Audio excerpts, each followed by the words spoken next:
Entonces, luego de haber probado el modelo, con el paso a paso de la simulación y ver que efectivamente funciona, que las variables aleatorias están en sintonía con el modelo, lo que tenemos que hacer es, vamos a hacer la simulación. Para eso les pido que borren esa pestaña de ajuste de distribución, porque si no a veces puede ocurrir que en el informe tengan una celita más, que en realidad se debe a eso. No es grave el error, pero es algo que a ustedes sí quizás se les complica. Entonces lo que tenemos que hacer ahora es correr la simulación. Si nosotros corremos la simulación, ustedes pueden ir viendo que, miren, va tomando, en cada uno de los ensayos, el resultado neto va tomando la forma, ¿no? Entonces es bastante interesante, estamos viendo ya de entrada que tiene una forma similar a una normal en principio.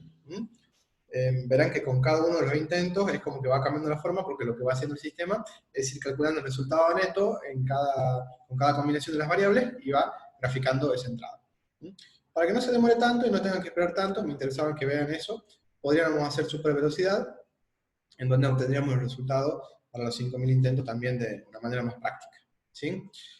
¿Cuál es la diferencia? Que hay algunos modelos que son muy pesados, que se tienen que correr con la velocidad normal y que no aguantan super velocidad. Pero no hay problema. Entonces, podemos ver el gráfico del resultado neto.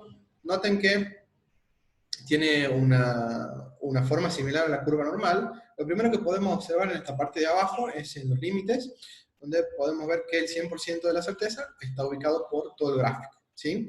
Y podríamos decir también, bueno, pero a mí me interesaría saber, por ejemplo, cuál es el valor, perdón, cuál es el valor de doble vínculo, cuál es el valor de que el resultado neto, cuál es la probabilidad de que el resultado neto sea negativo. Quiere decir que esté entre menos infinito y cero. Esa probabilidad es cero porque eventualmente no han habido resultados netos en la simulación que sean negativos. ¿Sí? Eso tiene también un sentido acá. Habría que tener mucho cuidado cuando estemos trabajando de esta manera, porque si el resultado neto en realidad está negativo, habría un problema con el tema de los impuestos ahí. ¿Ah? Porque en vez de pagar un impuesto sería un quebranto y por esa cuestión puede alterar como esa interpretación del resultado neto. Así que si les llega a salir negativo, tengan cuidado. Quizás es también válido hacer la simulación, pero con el resultado operativo. ¿Sí? Eso tengan en cautela. Si tomamos, por ejemplo, el BAN, un valor de corte del BAN, también va a ser cero, entonces me interesaría saber cuál es la probabilidad de que el BAN sea mayor a cero. O si tomamos la TIR, el valor de corte será la tasa de costo de oportunidad. ¿Sí? Entonces, de esa manera podría ir jugando y podrían ustedes preguntarle supongamos al empresario, y bueno, ¿cuál es tu utilidad meta? Bueno, yo quisiera obtener 150.000 pesos de resultado meta con este trabajo, con este emprendimiento que estoy haciendo, ¿no? Entonces ustedes le dirían, bueno, tenés una probabilidad del 30% de obtener un resultado mayor a 150.000, ¿sí? Entonces eso es muy importante también. Noten después en la pestaña acá de estadística, vamos a hacer un breve repaso de las estadísticas básicas de diferencial y de descriptiva. Tenemos la media de resultado neto simulado es de $127.408. La mediana es de $117.022 también. ¿Qué quiere decir? Este valor es el que deja el 50% de las observaciones hacia un lado y el 50% de las observaciones hacia el otro. El desvío estándar, la variación, el coeficiente de variación, que en realidad se lo obtiene trabajando con la varianza y la media, el valor máximo del resultado neto, el valor mínimo del resultado neto. Eso me diría es muy importante porque no podría obtener un resultado neto por encima de 600.000 pesos, $600.000 en el caso de esta simulación, ¿no? Y el valor mínimo que se obtuvo en esta simulación es de $2.957, ¿sí? Como vemos, no hay un valor negativo. El rango es la diferencia entre los dos valores, máximo y mínimo. La asimetría me indica para qué lado tiene como la parte de la colita de la distribución. Esto tiene simetría de derecha, eso me está indicando. Y justamente en el gráfico del histograma lo podemos ver. Miren que tiene una cola de derecha.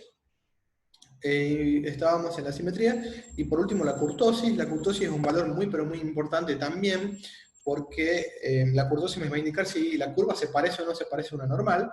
En este caso lo que me está indicando es que la curva es como mucho más empinadita, ¿sí? En vez de ser más chata, tiene una forma más empinada. ¿Cuál es la ventaja de que la curva sea empinada? Que los valores se van a concentrar en torno de la media y va a haber pocas probabilidades de que tomen valores extremos, ¿sí? Dado el caso contrario, si la curva es mucho más chata, podría pasar que tome puntos extremos y en este caso que el resultado neto tenga muchas probabilidades de obtener un valor bajo. Entonces ese no es el caso. Y después tenemos los percentiles.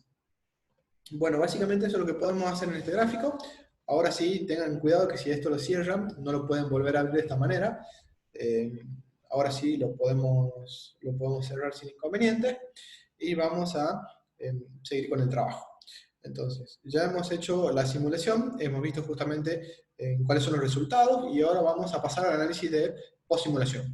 En el análisis de post-simulación vamos a trabajar con algunas de las herramientas analíticas. La primera que podemos tener es crear una herramienta, crear una tabla estadística del pronóstico, que es básicamente lo que estábamos leyendo recién. Tenemos la variable de salida y todas las estadísticas, ¿sí? Eso no me voy a detener porque brevemente es bastante sencillo para que ustedes lo realicen, pero sí habría que hacerlo acá como un resumen gerencial de los datos más importantes que se obtienen. Después también lo que podemos hacer es con las herramientas analíticas crear un reporte, ¿sí?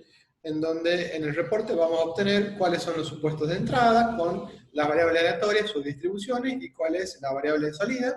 Noten que tenemos la distribución, ahora sí podemos tomar este gráfico, por ejemplo, y pegarlo en un Word para hacer un informe. Entonces eso es muy interesante también.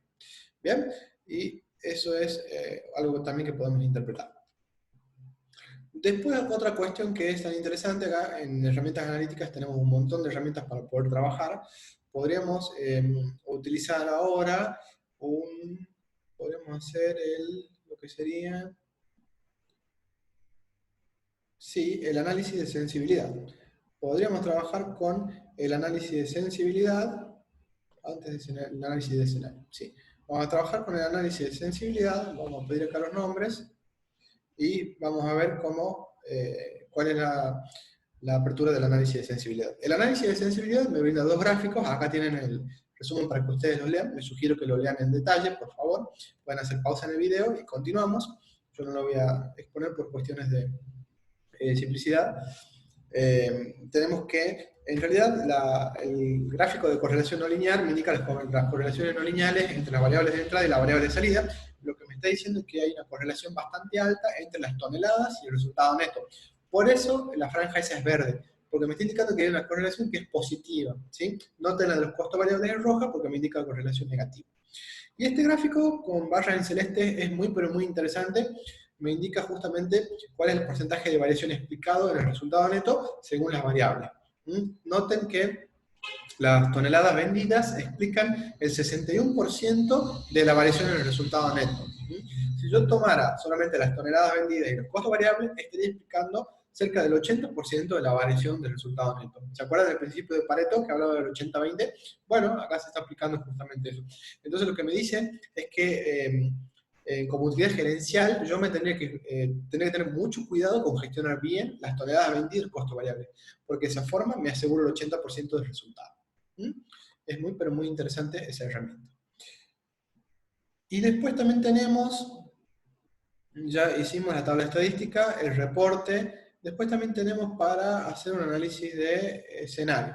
Sí, estaba viendo que no me quede nada más, tenemos para hacer análisis de escenario.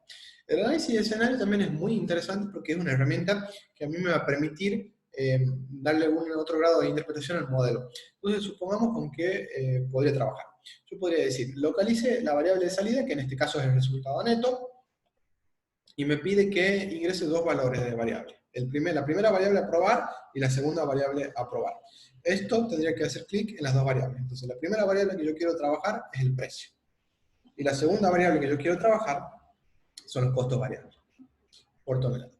Entonces me dice acá, ¿cuál es el valor inicial de la variable 1?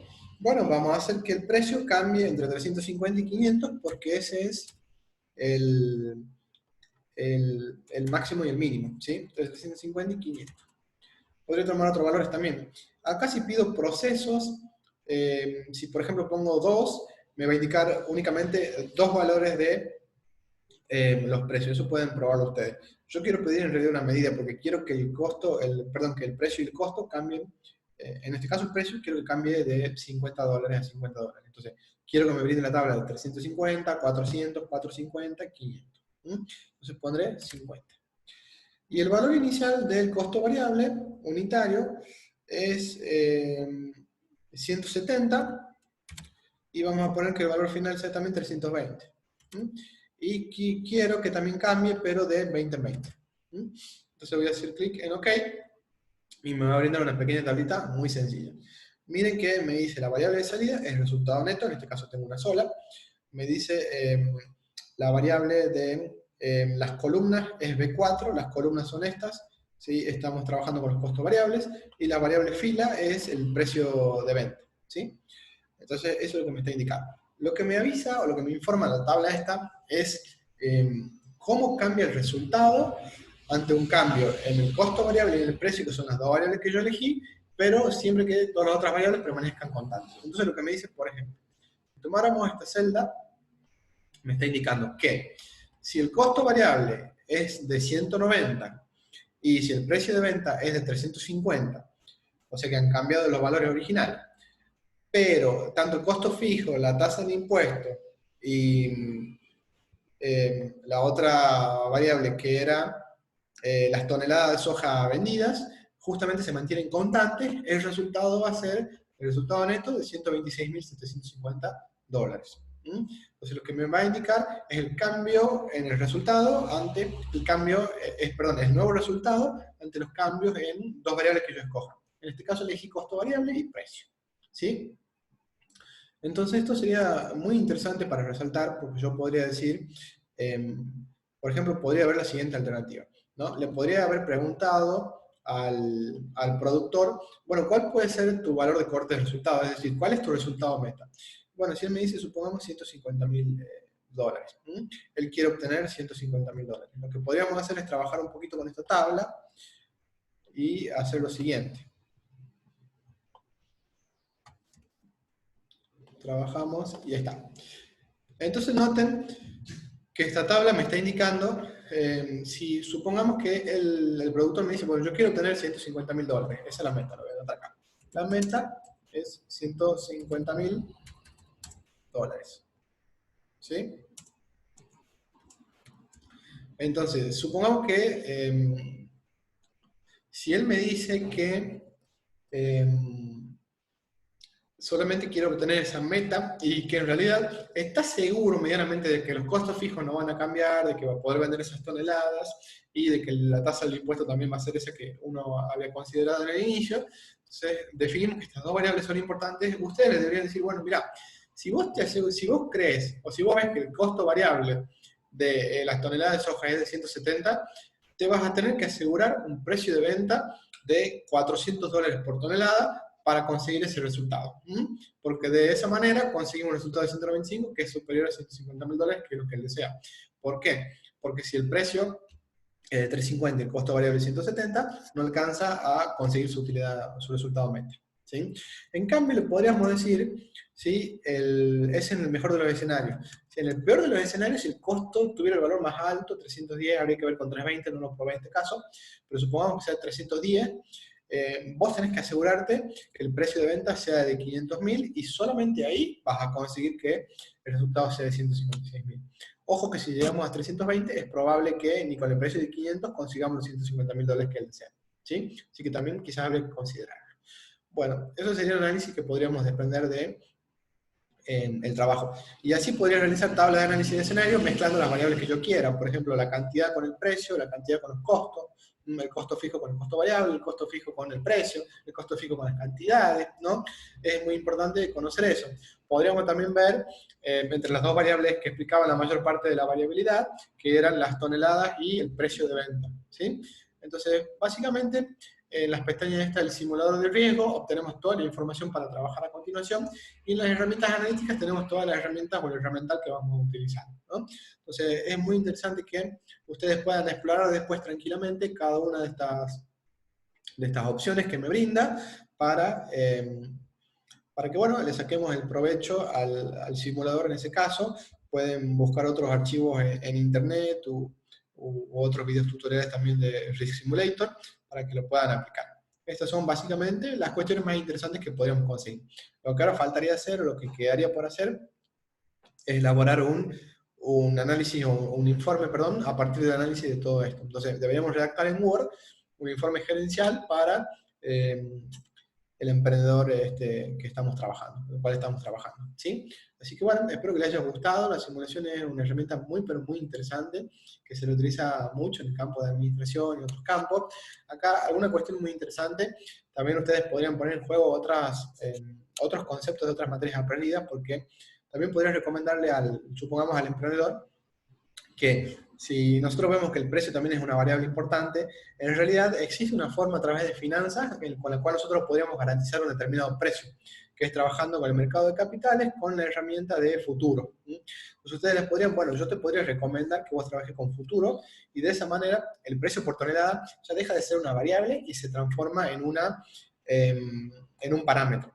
Entonces, si es un parámetro, vos ya te vas a tener que preocupar solamente por los costos variables, las toneladas vendidas y la tasa del impuesto. Entonces vas a reducir la complejidad. Entonces hay otras herramientas que me ayudan a mí a poder complementar este modelo y también estaría muy bueno que ustedes las apliquen acá, ¿sí?